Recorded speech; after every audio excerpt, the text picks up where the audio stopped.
سناب و پتا پتا ہے خدایا دم بدم تیرا، زمین و آسماں تیرے ہیں موجود و عدم تیرا، جو دنیا میں تیرا کھا کر تیرے شکوے کرے یا رب، تعجب ہے ان پر بھی رہے لطف و کرم تیرا۔ ناظرین، آپ دیکھ رہے ہیں رمضان کریم بزم کہکشاں کی تیسری نشست۔ میں ہوں آپ کا میزبان محمد عتیق قریشی۔ میرے ساتھ موجود ہیں پروفیسر ذل حسین قادری صاحب۔ آج ان سے گفتگو کریں گے 3 رمضان المبارک کے حوالے سے، حضرت سیدہ طیبہ طاہرہ عابدہ زاہدہ سیدہ کائنات فاطمہ الزہرا رضی اللہ تعالی عنہا کے حوالے سے۔ چہرہ خوشی سے سرخ ہے روح الامین کا، ہے باغ باغ آج طبیعت رسول کی، حوران خلد آنکھ بچھائے ہیں راہ میں، جنت سے آ رہی ہے سواری بطول کی۔ بہت بہت شکریہ پروفیسر ذل حسین قادری صاحب، آپ نے اپنے قیمتی وقت میں سے ہمیں وقت میسر کیا۔ آپ سے یہ سوال کرتے ہیں کہ بی بی پاک کے حوالے کی ولادت کے بارے میں ہمیں کچھ بتائیں۔ اعوذ باللہ من الشیطان الرجیم، بسم اللہ الرحمن الرحیم۔ اللہم صلی علی سیدنا و مولانا محمد وعلی آلہ وصحبہ وبارک وسلم۔ سب سے پہلے تو میں بزم کہکشاں کی انتظامیہ اور خصوصاً جناب محمد عتیق الرحمن قریشی صاحب آپ کا شکریہ ادا کرتا ہوں۔ بڑے ہی اہم اور بڑے ہی احترام کے لائق ایک بڑی ہی عظیم ہستی سے متعلق جو ہے نا وہ مجھے گفتگو کا جو ہے نا وہ موقع میسر عطا کیا۔ آقا علیہ الصلوۃ والسلام کے معصوم صاحبزادے ان کا وصال ہو جاتا ہے۔ کفار و مشرکین جو ہیں وہ طعنہ و تشنیع کرتے ہیں اور مکہ مکرمہ کی گلیوں میں اس قدر ہذیان بکنا شروع کر دیتے ہیں کہ نعوذ باللہ آقا علیہ الصلوۃ والسلام جو ہے نا وہ اب بے اولاد ہو گئے، یعنی کہ اب آپ کی نسل جو ہے نا وہ کیا ہو چکی ہے، منقطع ہو چکی ہے۔ تو یقیناً آقا علیہ الصلوۃ والسلام ظاہراً پہلے ہی آپ پر یہ غم کا ایک طوفان ہے، آقا علیہ الصلوۃ والسلام جو ہے نا وہ آپ دیدہ ہے، اور ادھر سے کفار اور مشرکین نے جب یہ طوفان بدتمیزی کھڑا کر دیا تو یقیناً ایسے مواقع پر پھر رب اپنے حبیب علیہ الصلوۃ والسلام کو کبھی بھی اکیلا چھوڑتا نہیں ہے۔ اس موقع پر پھر رب تعالیٰ نے ایک عظیم الشان قرآن مجید کی، ہے تو ظاہراً سب سے چھوٹی صورت لیکن دیکھا جائے تو اپنے معارف اور حکمتوں کے لحاظ سے بہت بڑی ہے۔ اللہ رب العزت نے سورہ کوثر نازل فرمائی اور ارشاد فرمایا، اے میرے پیارے حبیب علیہ الصلوۃ والسلام آپ غم نہ کیجئے، آپ غم نہ کیجئے، تسلی رکھیے، صبر کا دامن اپنے ہاتھوں سے مت جانے دیجئے۔ گویا تسلی عطا فرمائی اور فرمایا انا اعطیناک الکوثر، انا اعطیناک الکوثر، کہ اے پیارے محبوب صلی اللہ علیہ وسلم ہم نے آپ کو خیر کثیر عطا فرمائی۔ اور یہاں پر مفسرین اکرام بیان فرماتے ہیں کہ ایک تو ظاہری معنی ہے خیر کثیر عطا کرنا، یعنی کہ آب کوثر جس کو کہا گیا، اور مفسرین کرام نے بہت سارے مفسرین کرام نے اس کا یہ بھی معنی لیا کہ یہاں پر انا اعطیناک الکوثر، کوثر سے مراد سیدہ کائنات سیدہ فاطمہ الزہرا سلام اللہ علیہا، کہ جن سے آقا علیہ الصلوۃ والسلام کی نسل پاک جو ہے نا وہ قیامت تک جاری اور ساری رہے۔ اللہ رب العزت نے سورہ کوثر کے اندر جو ہے نا وہ کفار کے اس بے پناہ جو بےہودگی پر مشتمل پروپیگنڈا تھا اس کو کیا کر دیا، ختم کر دیا، اور سیدہ کائنات سیدہ فاطمہ الزہرا سلام اللہ علیہا 3 رمضان المبارک کو آقا علیہ الصلوۃ والسلام کے جو صحن مبارک ہے سیدہ خدیجہ رضی اللہ تعالیٰ عنہا کی گود میں تشریف لائے۔ اس موقع پر میں نہایت ہی بڑے خوبصورت اشعار ہیں وہ پیش کیے دیتا ہوں کہ صد تہنیت ہے آمد خیر النساء کا جشن، سبحان اللہ، دل میں مولائیوں کے ہے حسن ولا کا جشن، سبحان اللہ، کہ حوریں پرو کے لائی ہیں گجرے درود کے، حوریں پرو کے لائی ہیں گجرے درود کے، گھر میں نبی کے آج ہے صلی اللہ کا جشن۔ اور پھر شاعر آگے مزید فرماتے ہیں کہ حوریں بہشتی آ کے پے تہنیت تمام، کرتی ہیں جھک کے مادر زہرا کو سلام، اور ہیں عرش جیسی صحن خدیجہ کی رونقیں، اللہ اکبر، کیسا پیارا شعر ہے، بہتے شرف میں ہیں ماہو اختر یوں خوش خرام. تو یہ دیکھیے کہ اللہ رب العزت نے سورہ کوثر کے ذریعے جو نا وہ آقا علیہ الصلوۃ والسلام کو نہایت ہی بڑی خوشخبری عطا بے شک. ماشاء اللہ حضرت صاحب، جیسا آپ ولادت بی بی پاک کے حوالے سے بتا رہے تھے، اب اسی طرح ہے کہ آپ سے سرکار دو عالم صلی اللہ علیہ وسلم کی بچپن میں محبت کس طرح رہی، اس کے بارے میں ہماری رہنمائی فرمائیں. جناب عتیق الرحمان صاحب، میں آپ کو ایک قرآن مجید کی آیت مبارکہ سب سے پہلے کوڈ کرنا چاہوں گا، سورہ احزاب کی، جس میں کولیکٹیولی اہل بیت اطہار کی محبت کے حوالے سے اور اہل بیت اطہار کی پوزیشن کو اللہ رب العزت نے واضح فرما دیا. سبحان اللہ. کیا ارشاد فرمایا انما یرید اللہ لیذھب عنکم الرجس اہل البیت ویطہرکم تطہیرا. سبحان اللہ. اور اسی آیت مبارکہ کے حوالے سے یہ ترمذی شریف کی روایت ہے، اور امام احمد بن حنبل رحمۃ اللہ علیہ نے بھی اس کو کیا کیا ہے، اپنی مسند کے اندر بیان فرمایا. سبحان حضرت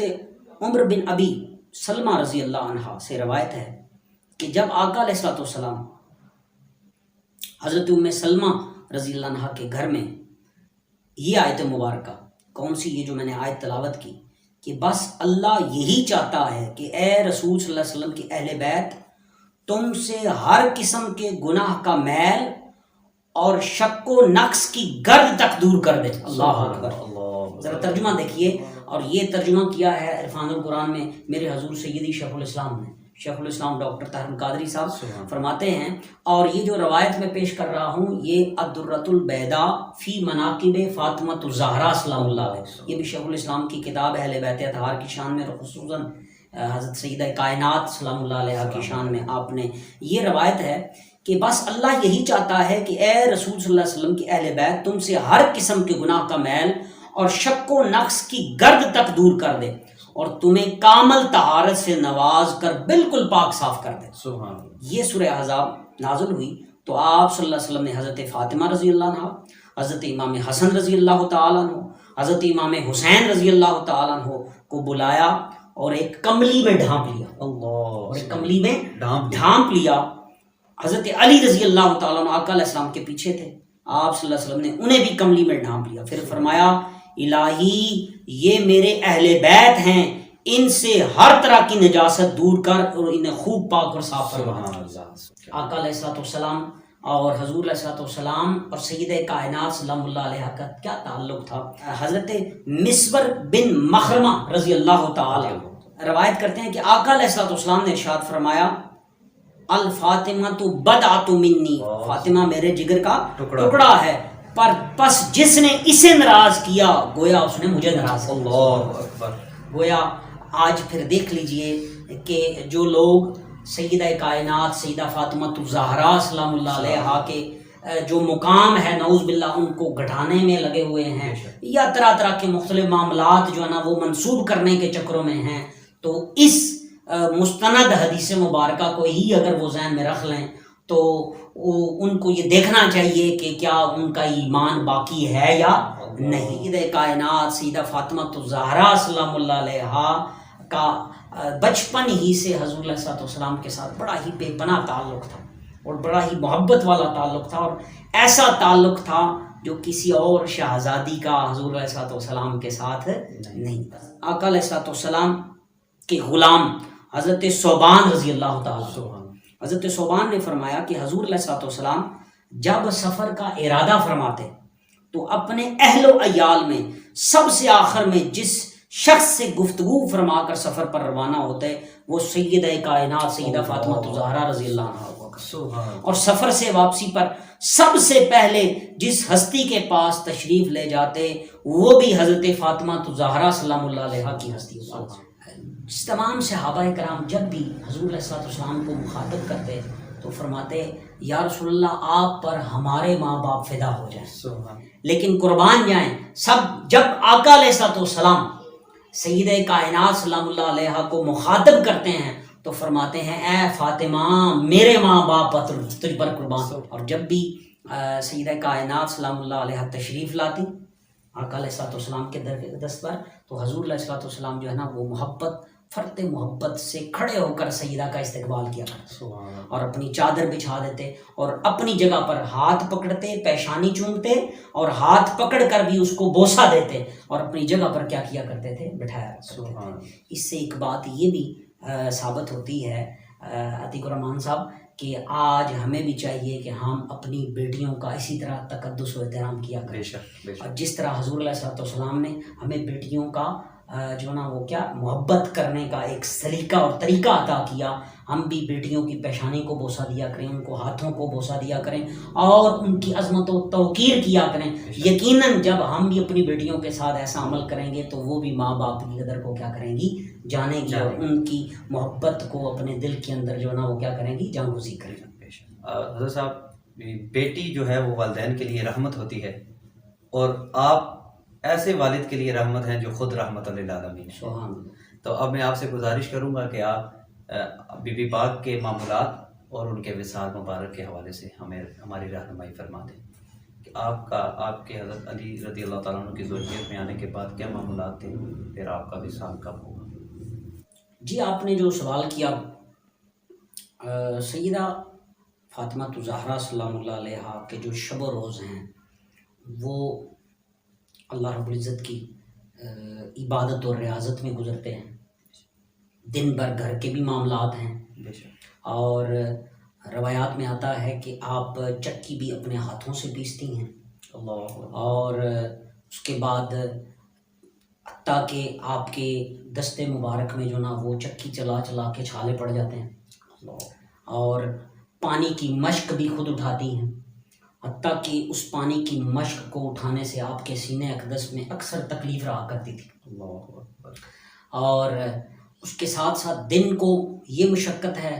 گھریلو کام کی، اس میں خود مصروف رہتی ہیں، اور رات پوری رب کی بارگاہ میں جو نا وہ سربہ سجود رہتی ہیں، قیام اور سجود میں رات گزرتی ہیں۔ اور مشہور روایت جو کہ آپ اکثر علماء سے سنتے ہیں کہ سیدہ کائنات سلام اللہ علیہا جب فجر کی اذان ہوتی یا طلوع فجر ہوتی تو اس وقت رب کی بارگاہ میں عرض کرتی، مولا تو نے رات کتنی مختصر بنائی ہے کہ تیری فاطمہ تجھے جی بھر کر سجدہ بھی نہیں کر سکی۔ تو یہ عبادت اور ریاضت کا عالم ہے، اور حیا کا پیکر ہیں کہ آپ کے سر مبارک کو کبھی بھی جو نا وہ کسی نے ننگے سر آپ کو کبھی نہیں دیکھا۔ اسی وجہ سے دعا ہم جب کرتے ہیں تو کہتے ہیں کہ مولا سیدہ کائنات سلام اللہ علیہ کی تطہیر والی چادر کے صدقے سے ہم پر اپنا کرم فرما۔ تو یقیناً وہ عظیم المرتبت چادر ہے کہ جو کہ سیدہ کائنات سلام اللہ علیہ کے سر اقدس پر ہے۔ حضرت ابو ہریرہ رضی اللہ تعالیٰ عنہ سے روایت ہے کہ آقا علیہ السلام نے فرمایا، انبیاء کرام قیامت کے دن سواری کے جانوروں پر سوار ہو کر اپنی اپنی قوم کے مسلمانوں کے ساتھ میدان حشر میں تشریف لائیں گے، اور حضرت صالح علیہ السلام اپنی اونٹنی پر لائے جائیں گے، اور آقا علیہ السلام فرماتے ہیں مجھے براق پر لایا جائے گا جس کا قدم اس کی منتہائے نگاہ پر پڑے گا، اور میرے آگے آگے سیدہ کائنات سیدہ فاطمہ الزہرا سلام اللہ علیہا۔ اور پھر سیدنا علی رضی اللہ تعالیٰ بیان کرتے ہیں کہ آقا علیہ السلام نے مجھے بتایا میرے ساتھ سب سے پہلے جنت میں داخل ہونے والوں میں یعنی کہ حضرت علی رضی اللہ تعالیٰ خود، فاطمہ، حسن و حسین ہوں گے۔ میں نے عرض کیا یا رسول اللہ ہم سے محبت کرنے والے کہاں ہوں گے؟ آقا علیہ السلام نے فرمایا تمہارے پیچھے پیچھے ہوں۔ اور پھر ایک اور سیدنا علی سے ہی روایت ہے رضی اللہ تعالیٰ عنہ، آقا علیہ السلام نے ارشاد فرمایا میں علی، فاطمہ، حسن و حسین اور ہم سے محبت کرنے والے سب روز قیامت ایک ہی جگہ اکٹھے ہوں گے۔ سب ایک ہی جگہ پر کیا ہوں گے؟ اکٹھے ہوں گے۔ قیامت کے دن ہمارا کھانا پینا بھی اکٹھا ہوگا، سبحان اللہ، یہاں تک کہ لوگوں میں فیصلے کر دیے جائیں گے۔ یہاں پر روک کر ایک بات عرض کرنا چاہتا ہوں کہ قیامت ہوگی ہم جیسے گناہگاروں کے لیے، حشر کا میدان ہوگا اور نفسا نفسی کا عالم ہوگا، ہر کوئی اپنے تئیں ادھر ادھر بھاگ رہا ہوگا، اور سوا نیزے پہ سورج ہوگا، اور اپنے اپنے گناہوں کے مطابق لوگ اپنے اپنے پسینے میں کیا ہوں گے؟ شرابور ہوں گے۔ لیکن اس روایت سے ایمان افروز بات جو میں سمجھ رہا ہوں، ویسے تو ہر لفظ اس کا ایمان افروز ہے کہ ان کے لیے کھانے پینے کا سامان ہوگا کیونکہ اس دنیا کے اندر رہتے ہوئے انہوں نے اللہ اور اللہ کے رسول صلی اللہ علیہ وسلم کی رضا کی خاطر بے پناہ قربانیاں دی، لیکن قیامت اور حشر کا دن ان کے لیے جو نا وہ ہوگا کیا، کھانے پینے کا دن ہوگا، جس کو وہ خود اس روایت کے اندر کیا کر رہے ہیں، بیان فرمایا۔ اور اس روایت کو ام المومنین حضرت عائشہ صدیقہ رضی اللہ تعالیٰ عنہ بیان فرما رہی ہیں کہ میں نے آقا علیہ السلام کی صاحبزادی سیدہ فاطمہ الزہرا سلام اللہ علیہا سے بڑھ کر کسی کو عادات و اطوار، سیرت و کردار اور نشست و برخاست میں آپ صلی اللہ علیہ وسلم سے مشابہت رکھنے والا نہیں دیکھا۔ سیدہ کائنات سیدہ فاطمہ الزہرا سلام اللہ علیہا نے 29 سال کی عمر میں قریباً اس دنیا سے پردہ فرمایا، اور اس حوالے سے حضرت امام احمد رحمۃ اللہ علیہ کی جو روایت ہے وہ کیا ہے کہ حضرت ام سلمہ رضی اللہ تعالیٰ عنہ سے مروی ہے، روایت کرتی ہیں کہ جب سیدہ کائنات سیدہ فاطمہ الزہرا سلام اللہ علیہ اپنے مرض وصال میں مبتلا ہوئی تو میں ان کی تیمارداری کیا کرتی تھی۔ کون ہے؟ ام المومنین ہماری ماں حضرت ام سلمہ رضی اللہ تعالیٰ فرماتی کہ میں ان کی تیمارداری کیا کرتی تھی۔ بیماری کے اس پورے عرصے کے دوران جہاں تک میں نے دیکھا ایک صبح ان کی حالت قدر بہتر تھی۔ حضرت علی رضی اللہ تعالیٰ کسی کام سے باہر گئے تھے، سیدہ کائنات سلام اللہ علیہ نے فرمایا اے ماں میرے غسل کے لیے پانی لائیں۔ میں پانی لائی، آپ رضی اللہ عنہ نے جہاں تک میں نے دیکھا بہترین غسل کیا۔ کون فرما رہی ہیں؟ ام المومنین حضرت ام سلمہ رضی اللہ عنہ۔ کس کے بارے میں؟ سیدہ کائنات سلام اللہ علیہ کے بارے میں بہترین غسل کیا۔ پھر بولی اماں جی مجھے نیا لباس دے۔ میں نے ایسا ہی کیا، آپ قبلہ رخ ہو کر لیٹ گئی، ہاتھ رخسار مبارک کے نیچے کر لیا، پھر فرمایا اماں جی اب میری وفات ہو جائے گی، اب میری وفات ہو جائے گی، میں غسل کر کے پاک ہو چکی ہوں، لہٰذا مجھے کوئی نہ کھولے، بس اسی جگہ آپ کی وفات ہوگی۔ حضرت ام سلمہ رضی اللہ عنہ بیان کرتی ہیں کہ پھر حضرت علی کرم اللہ وجہ کریم تشریف لائے تو میں نے انہیں ساری بات بتلائی۔ یہ آپ کے وصال مبارک کے حوالے سے مستند روایت ہے جو کہ میں نے آپ کو گوش گزار کی، اور رات کے پہر میں ہی آپ کو جو نا وہ کیا کر دیا گیا، پردہ پوش کر دیا گیا، یعنی کہ آپ کی تدفین مکمل ہوئی۔ ضرورت اس عمر کی ہے کہ 3 رمضان مبارک سیدہ فاطمہ الزہرا سلام اللہ علیہ کی جو ولادت باسعادت ہے وہ ہمارے لیے پیغام کیا لاتی ہے، ہمارے لیے اور خصوصاً ہماری ماؤں بہنوں بیٹیوں کے لیے وہ یہ پیغام ہے کہ ہم سیدہ کائنات سیدہ فاطمہ الزہرا سلام اللہ علیہ کی حیات مبارکہ کو مشعل راہ بنائیں، اور آج دنیا کی چکا چوند میں، دنیا کے لگو لاب میں اور دیگر جہاں پر IT جو ہے اور یہ انفارمیشن ٹیکنالوجی کا دور ہے، اور میڈیا جو ہے، ملٹی میڈیا جو ہے، جہاں پر ہمیں بے شمار اچھی چیزیں بھی فراہم کرتا ہے، وہاں اس سے زیادہ کہیں ہم جو نا وہ شیطان کے جنگل میں پھنسے ہوئے نظر آتے ہیں۔ تو خصوصاً ہماری مائیں بہنیں بیٹیاں اور بالعموم ہم تمام سب اگر ہم چاہیں تو ہم سیدہ کائنات سیدہ فاطمہ الزہرا سلام اللہ علیہ کے نقش قدم پر چل کے اور ان کی ذات والا صفات کے ساتھ اپنے تعلق کو مضبوط کر کے اس دنیا میں بھی اور آخرت میں بھی کامیابی کو یقینی بنا سکتے ہیں۔ بے شک اللہ رب العزت کی بارگاہ میں دعا ہے کہ جو بزم کہکشان نہایت یہ پیاری نشست کا اہتمام کیا، اللہ تبارک و تعالی سیدہ کائنات سیدہ فاطمہ الزہرا سلام اللہ علیہ کا ہمیں صدقہ عطا فرمائے، اور آپ کی اس بزم کہکشاں کو مزید دوام اور ترقی عطا فرمائے۔ جزاک اللہ، وآخر دعوانا الحمدللہ رب العالمین۔ کرم کا محضن، سخا کا مرکز، عطا سراپا جناب زہرا، نبی کی صورت، نبی کی سیرت، نبی کا نقشہ جناب زہرا، سراپائے رحمت، سراپائے راحت، سراپائے عفت، سراپائے عصمت، رسول اکرم کے دل کی ٹھنڈک، بطول و اظہر جناب زہرا، تمام حوریں کنیزیں ان کی غلام، ان کے سبھی فرشتے، مگر چلاتی ہیں خود ہی چکی، کرم کا دریا جناب زہرا، مگر چلاتی ہیں خود ہی چکی، کرم کا دریا جناب زہرا۔ ناظرین محترم، یہ تھے ہمارے ساتھ جناب محترم پروفیسر ضلع حسین قادری صاحب اور عظیم مدحِ رسول جناب احمد حسین کھوکھر صاحب۔ میں ہوں آپ کا میزبان محمد عتیق قریشی. والسلام.